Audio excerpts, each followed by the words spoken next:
¿Qué tal? Los saluda nuevamente su amigo y atento servidor, el doctor Eduardo Preciado, y continuando con nuestra serie de cápsulas relacionadas con lo que es el amparo en materia administrativa, vamos a analizar el día de hoy lo que sería la fracción segunda del artículo 107 de la ley de amparo, es decir, la procedencia de lo que es el amparo indirecto en materia administrativa contra los actos, omisiones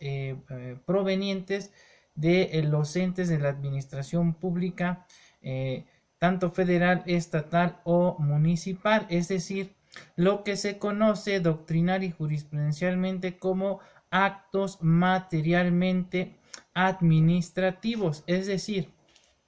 la jurisprudencia ha definido a este tipo de actos como aquellos que no emanan de un procedimiento administrativo, que tampoco tienen que ver con el ejercicio de un derecho de petición o de audiencia. Es decir, estamos hablando de actos aislados, discrecionales, unilaterales y en ciertas ocasiones hasta arbitrarios por parte de la autoridad administrativa en sus diferentes niveles de gobierno, que debemos distinguirlo de los actos administrativos latu sensu, que están normados expresamente por la fracción tercera del artículo 107 de la ley de amparo, que hace referencia a las violaciones procesales que pueden darse dentro de un procedimiento administrativo seguido en forma de juicio o bien al momento de emitirse la resolución correspondiente, trascendiendo al resultado del fallo en virtud de que dejan en estado de indefensión al quejoso, o bien dichas violaciones se traducen en actos de imposible reparación por violentar derechos sustantivos, entendiendo por estos aquellos derechos humanos que han sido reconocidos tanto por la Constitución federal como por los tratados internacionales de la materia de los que México es parte. Bien, aclarado lo anterior entonces, y una vez que ya determinamos que una cosa son los actos materialmente administrativos y otros son los actos administrativos latu sensu, vamos a remitirnos entonces a lo que expresamente señala la ley de amparo en su artículo 107, fracción segunda, el cual en forma expresa nos refiere lo siguiente. El amparo indirecto procede, fracción segunda, contra actos u omisiones que provengan de autoridades distintas de los tribunales judiciales, administrativos o del trabajo. Es decir, este tipo de amparo se va a promover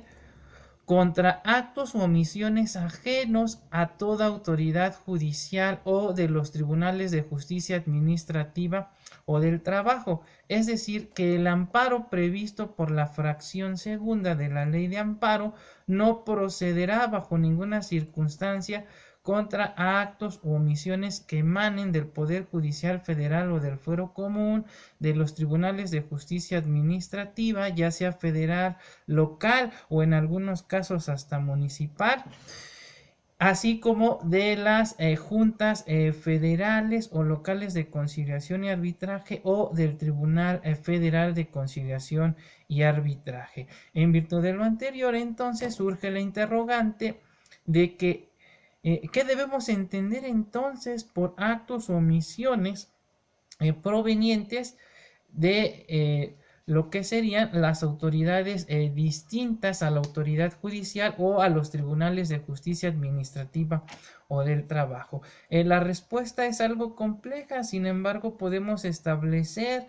que se trata de autoridades que emiten actos o omisiones ajenos a la función jurisdiccional. como por ejemplo pudiera ser una Secretaría de Estado, en verbigracia la Secretaría de Hacienda y Crédito Público, la Secretaría de Gobernación, la Secretaría de Economía o alguno de sus órganos desconcentrados, como pudiera ser en el caso de la Secretaría de Hacienda y Crédito Público, lo que sería el sistema de administración tributaria, y en el caso de la Secretaría de Gobernación, el Instituto Nacional de Migración o alguno de los organismos fiscales autónomos, verbigracia, el Instituto Mexicano de Seguridad Social,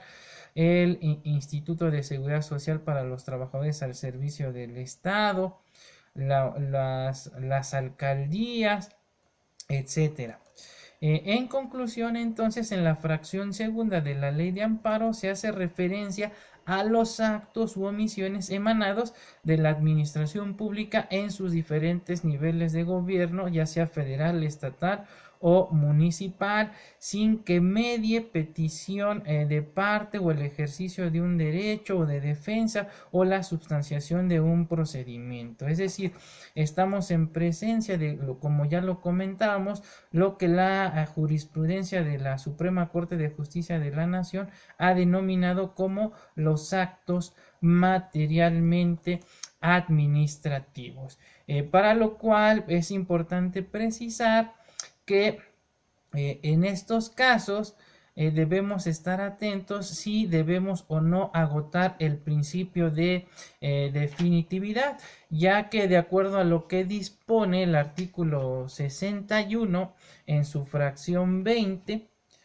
por regla general vamos a estar obligados a agotar los recursos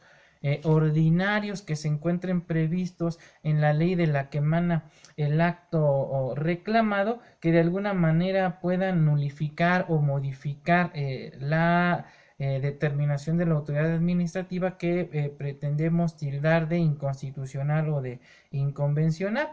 Sin embargo, dicho dispositivo también establece en forma expresa algunas excepciones donde no estaríamos obligados a agotar el denominado principio de definitividad, como pudiera ser el caso de que el recurso o medio de defensa legal que pretenda hacer valer el quejoso exija mayores requisitos para la concesión de lo que es la suspensión del acto reclamado. Entonces, en ese sentido, no estaríamos obligados a agotar el principio de definitividad. Y algo que considero importante y trascendental para este tipo de actos denominados materialmente administrativos es la excepción que está prevista en el párrafo segundo del dispositivo en comento, donde se hace referencia que no existe obligación de agotar tales recursos o medios de defensa si el acto reclamado carece de fundamentación, cuando solo se aleguen violaciones directas a la Constitución o cuando el recurso o medio de defensa se encuentre previsto en un reglamento sin que la ley contemple su existencia. Entonces, en este sentido, vamos a establecer que si el acto materialmente administrativo carece de la debida fundamentación y motivación, y esto se traduce en una violación directa a la Constitución, pues no estaríamos obligados como quejosos, agraviados o impetrantes a agotar los recursos ordinarios previstos en la ley de la que emana el acto reclamado, sino que podemos acudir al juicio de amparo indirecto en materia administrativa, donde cabe destacar que la tramitación de este juicio de amparo pues tiene reglas muy específicas que considero importante que conozcamos en la praxis profesional, como lo es que en este caso,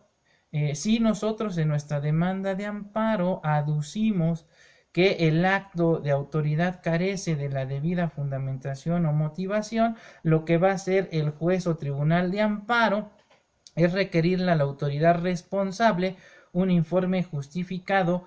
complementario en el cual la autoridad responsable tratará de alguna manera suplir la carencia o la falta de la debida fundamentación y motivación. Y una vez que lo rinda, nos deberán de dar vista a efecto de que en nosotros manifestamos lo que conforme a derecho corresponda. Y al momento de resolverse el fondo del asunto, el juez o tribunal de amparo considera que esa falta de fundamentación o motivación sigue siendo imprecisa, ambigua o de plano es nula, deberá otorgársenos el amparo lisa y llanamente. Esto que implica que la autoridad responsable no podrá volver a repetir el acto reclamado, es decir, deberá dejar su determinación insubsistente. Esto de alguna forma viene a transformar lo que es el amparo en materia administrativa en relación a la ya abrogada Ley de Amparo de 1936, donde se observaba en la práctica jurídica que en muchas ocasiones al gobernado se le otorgaba el amparo para efectos, es decir, se descubría que había alguna violación dentro del acto que emitía la autoridad por la falta de debida fundamentación y motivación, y lo que se le ordenaba en la ejecutoria de amparo a la autoridad responsable pues era repetir el acto reclamado, repitiendo en este caso las actuaciones a partir del momento en el que se dio la violación. Y en la práctica jurídica pues esto al gobernado no le representaba algo provechoso, productivo, pues lo que buscaba en su momento al acudir al juicio de amparo era que se declarara la nulidad o la insubsistencia del acto reclamado. Sin embargo, cuando se publica la ley de amparo del 2013, pues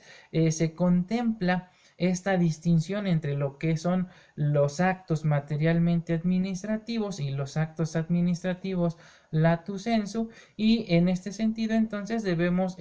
tomar en cuenta o en consideración estas vertientes de los actos materialmente administrativos cuando estos adolecen de la debida fundamentación y motivación, y estar pendientes que la autoridad responsable al momento de rendir su informe justificado nosotros podamos darle contestación al mismo y ampliar nuestra demanda, atacando desde luego los argumentos vertidos en este informe